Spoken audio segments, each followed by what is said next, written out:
Right now, I just want you to watch and pay attention.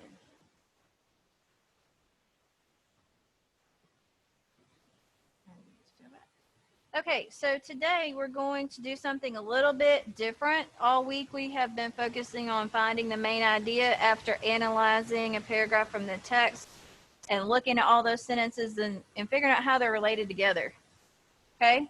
And what I want you to start thinking about in 8th grade, which I wish somebody had told me years ago, is every skill you learn in reading is a writing skill. I'll say that again. Every skill you learn in reading is a writing skill. When I was in middle school, nobody ever really taught me how to write.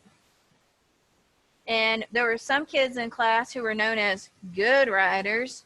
And then there were other kids in class who you knew that they struggled because when it came time to write, they just wouldn't do it or they hated doing it. You could tell. And so it was kind of like this magic mystery as to how did you become a good writer or not, and nobody really ever said.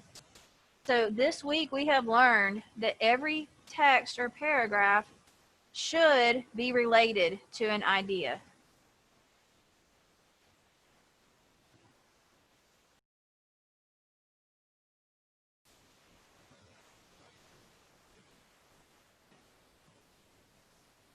So as I was saying, everything's related. So we know that when we're writing that you should keep things together. So if you're writing about your after school activities, they should all be in one paragraph. If you're writing about the things you love to eat, that should be a different paragraph. If you just understand that all your sentences should stick to one topic, that helps you become a really good writer. So y'all have done a great job with that. We're going to take a break and we're going to do a writing challenge today. So each week, to get you prepared for high school, we're going to focus on different writing skills. Today's, our standard is to produce clear and coherent writing. I know you know what clear means. What do you think coherent might mean?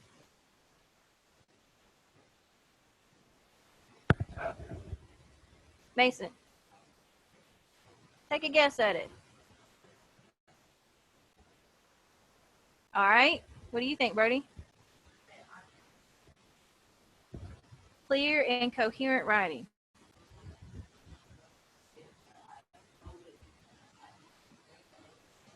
We'll guess. Savannah? Huh? Okay, reasonable. In other words, it should make sense. Okay, what were you going to say? Okay, y'all all got there. So coherent means that I can understand it. It makes sense, right? So your writing should be clear and it should make sense. In which the development, now to develop it means we have a topic, all our sentences explain that topic. Organization, now I know some of you are going to tell me you're very disorganized at home or in your room. Some of you are very neatly organized. But the key to being a good writer is being organized and putting things in order. So the first step is that everything should fit with your topic. And the second part is it should make sense the order you put it with that topic, okay? With a style that's appropriate. Now in style, I can either write formally or informally. Any ideas on the difference?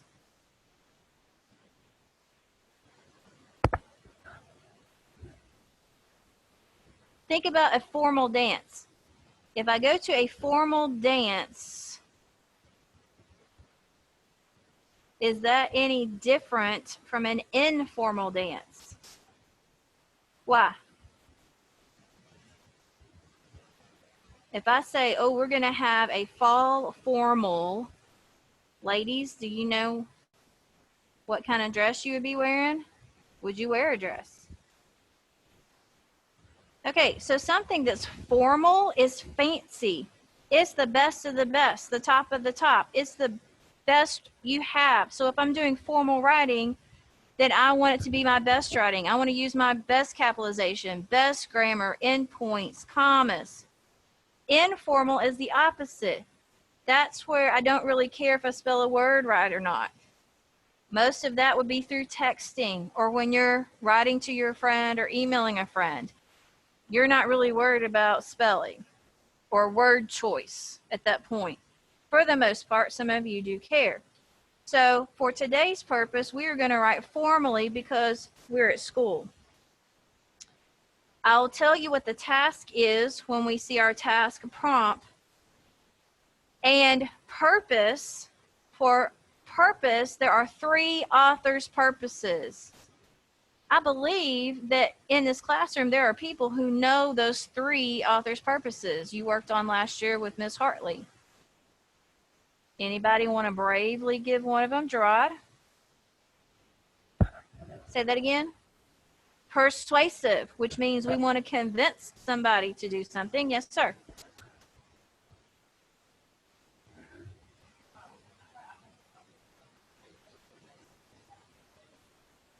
Okay, that's sentence variety. So there are 3 of these. The first one is persuasive, sometimes also called argumentative, to convince somebody of something. Informative, which is what it says it is. We're going to inform someone. But there's a third one, Mason. Okay, compare and contrast would go with the informational. That's a definite type of writing that we need to know how to do. So we have persuade, informational, that does include compare and contrast. And the last one, Dakota. Okay, go a little bit farther. When we're going to be very descriptive and use a lot of good, juicy words. What's that last type of writing, Gerard? Entertainment, which is when we're writing those narratives. Okay. And your audience for today, we're going to determine that based on our task.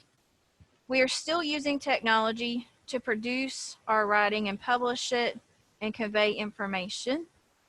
Okay, and if we have time, we still have our anchor of reading a variety of fiction and nonfiction.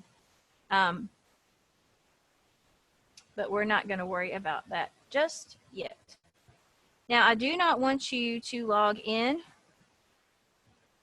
to your classroom. I want you to follow along. So you can see that I'm in the 9th grade class.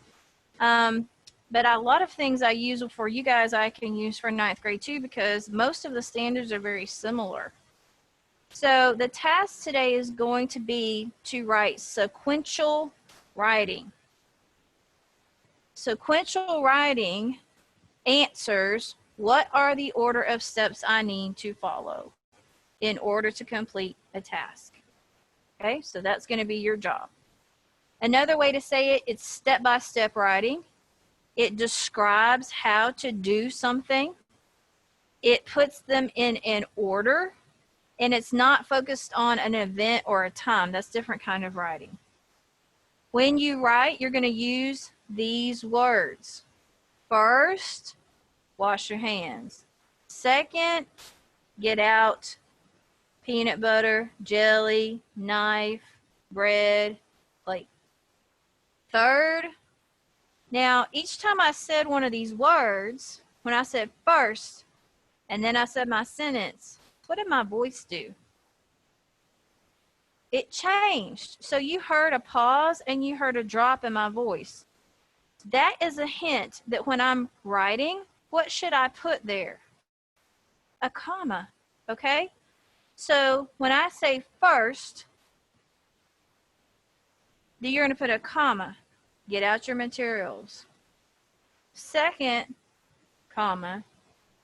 And I'm going to leave this screen up here for you to look at and use while you're describing your process. Now, I know that you have had experience with this in real life. When have you had that experience with sequential writing?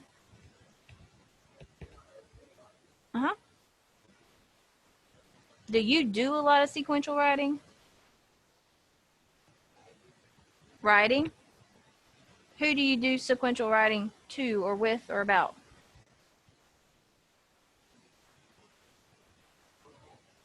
Okay, so is that all written down or is it verbal? It is verbal. So you're getting sequential ideas. What happens if it's done well?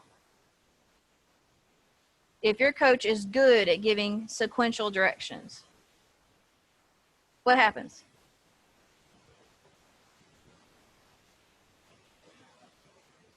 It makes your team better, right?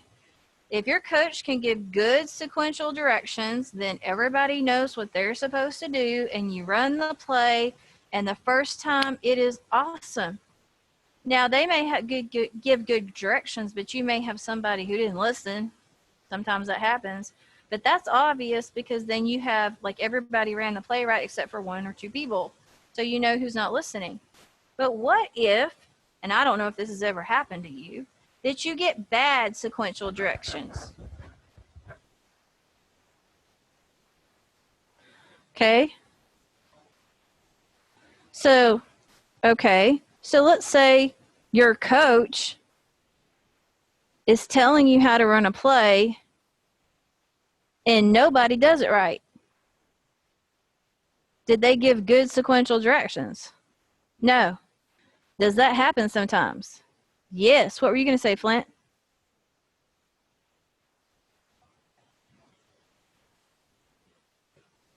Mm-hmm.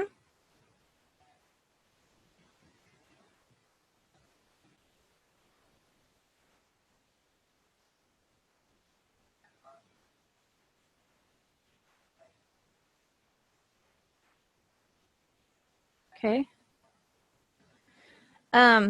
Why?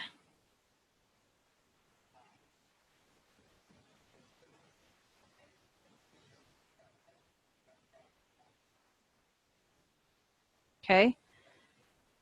If you left it sitting there too long, it will dry out the roots.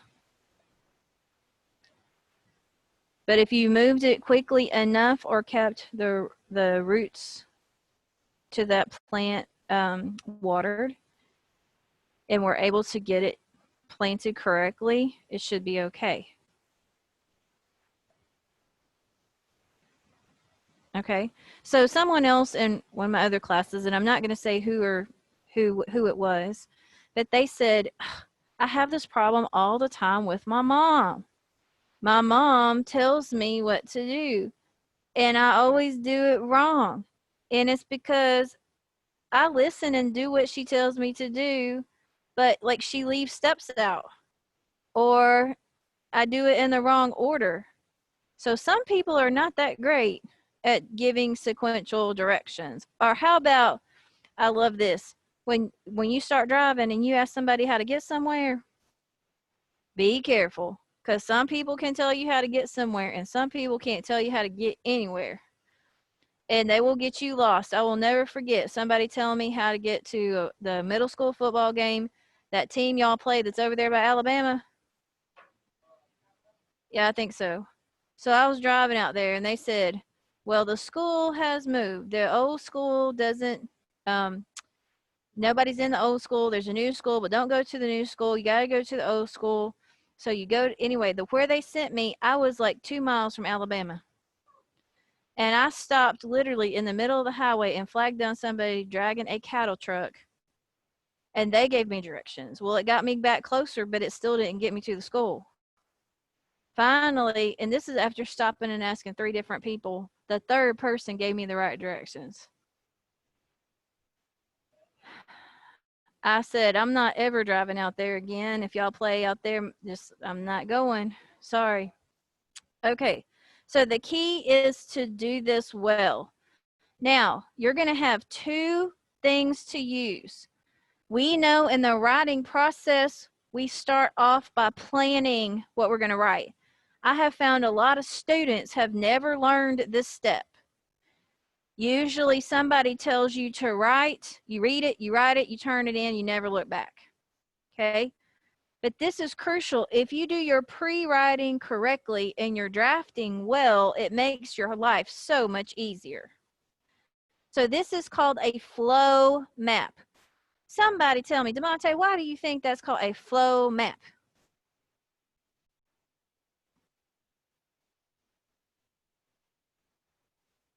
Come up here closer so you can see it. Okay, then tell me, why is that called a flow map? See, I knew you knew it. So where are we going to start? Wait, Demonte is teaching. Where are we going to start, Demonte? In the first box. And then how do I know where the second box is? Follow the arrows. Okay, and each one of these boxes, when you open them up in slides, you're going to be able to double tap and type your steps. Okay, if you run out of boxes on your first page, there's going to be a second page. Okay, once you have all your steps typed, then you're going to be ready to revise your writing. And when you do that, I have sent you an email, a personal email with a video in it of my annoying voice talking and teaching you a new writing skill that I want you to show me you know how to do on your map and later in your paragraph. So our goal today is to get all of our steps on our flow map, to watch our writing video and try out our new writing skill. If we get that done, then we're going to be ahead of my first period. Of course, they had a fire drill as well. Okay, so to get to this assignment, let me show you, and then I'm going to let you log in. You will go to classwork, go down to 827. Wait, watch. When you expand it, a lot of people can only see this video. I'm sorry, this PowerPoint that I just talked about. Okay, it's there for you to look at anytime you need it. On the side, on the right-hand side, there will be some boxes that say assignments. And in that, you will double-click on this one. It says Google Slides. When you pull it up, it's going to look like this. And some of my students, the first thing they said is, it's too tiny. I can't see it. Dakota, you with me? Okay, so the way that this will help you see your boxes, look right here under the word insert. Under the word insert is a magnifying glass. Click on this magnifying glass, and now all of a sudden you can see your boxes. Okay, now another thing that my students wanted to do is they wanted to stop and put a title on this. You don't need a title right now because we are brainstorming and using our flow map, our graphic organizer, to sequence our ideas. We'll put a title on your paragraph when we get to that point. To type, you simply double click in the box and start typing. If you run out, this should be your first step. Your second step goes here, your third step goes here. Now, some people may have a short first step and it may not require a lot of explanation. Other people have a long first step because they need to explain some things as they go. If your typing goes outside of this box, don't worry about it, as long as it doesn't run into another box. Okay? If you use all 9 of these boxes, there's another 9 boxes ready for you. When you think you're finished, you need to check and make sure that you are specific enough. For example, I had someone in my last class and they were going to teach somebody about their hair. And so the first thing they said was, wash your hair. I said, okay, well, is that specific enough? Does it matter if they wash it in the sink or in the shower? And when you go to wash your hair, what do you have to have with you? You got to think about that. So she's added shampoo. So she said, wash your hair with shampoo. It doesn't matter if you wash it in the sink or in the shower. Okay. Then I said, is that it? She said, well, no, you need to condition it. I said, now be specific, because some people, when they put conditioner in their hair, they rinse it out. Some people leave it for like a minute or two. Some people leave it for 10 or 15 minutes. Depending on the hairstyle you're wanting to do, that matters as far as how you condition your hair. So she had got everything down to wash her hair. But by the time I got done talking to her, she had to spread that out. You know, and she hasn't added, you need a towel nearby because when you get done washing your hair, you know you're going to have to dry it. So she's like, well, everybody knows that. Well, do they? I need you to think about explaining this to someone who does not know these basic steps. Make sure you cover all those steps. Okay? I will never forget ordering a Barbie dream house. You know, one of those things that stands up off the ground, and getting the instructions in the mail, which were supposed to be in English. And it had pictures. But some of the words I have never heard of. I don't think they were English. It didn't make any sense.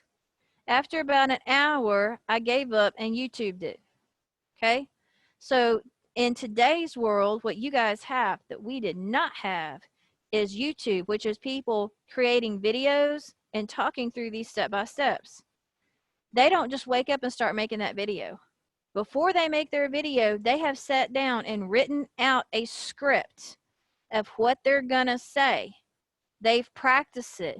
By the time they upload that video, you don't know how many times they filmed each piece and put it together. Most of those YouTubers don't just sit down and just start talking and they're awesome. It takes hours and hours and hours. And the first step is writing out exactly everything you need to say and making sure you have all the items you need to demonstrate that step. I want to emphasize this because years ago when YouTube first came out, teachers would often say, oh, you'll never make money doing that. But it's 2020. And y'all know some of those YouTubers have quit all their jobs and they're making thousands and millions and more cooking, like chocolate chip cookies in their house. And people watch them do that. And they've got so many subscribers, like they don't have to work. So it is a possible way to make money. And if you don't want to do it on YouTube, there are people who are paid to write those Barbie Dreamhouse directions. So yes, you really can get paid for writing directions. Somebody said, am I going to get paid if I write bad directions? Well, you might get paid for a while, but when enough customers complain, you will lose your job. But it is a job and you do get paid for it. All right. When you go to your email, you'll have one from Miss Harp that says Writing Challenge. Not everybody has the same video, but when you open it up, it will be me. It will have my annoying voice. And when you finish watching it, it's a very short clip. Don't let it keep playing and watching all the other videos. All right. So right now, log in, open up your sequence flow map, start typing your steps. When you think all your steps are done, reread it to make sure you didn't forget anything, and then watch your writing challenge video and adjust your writing.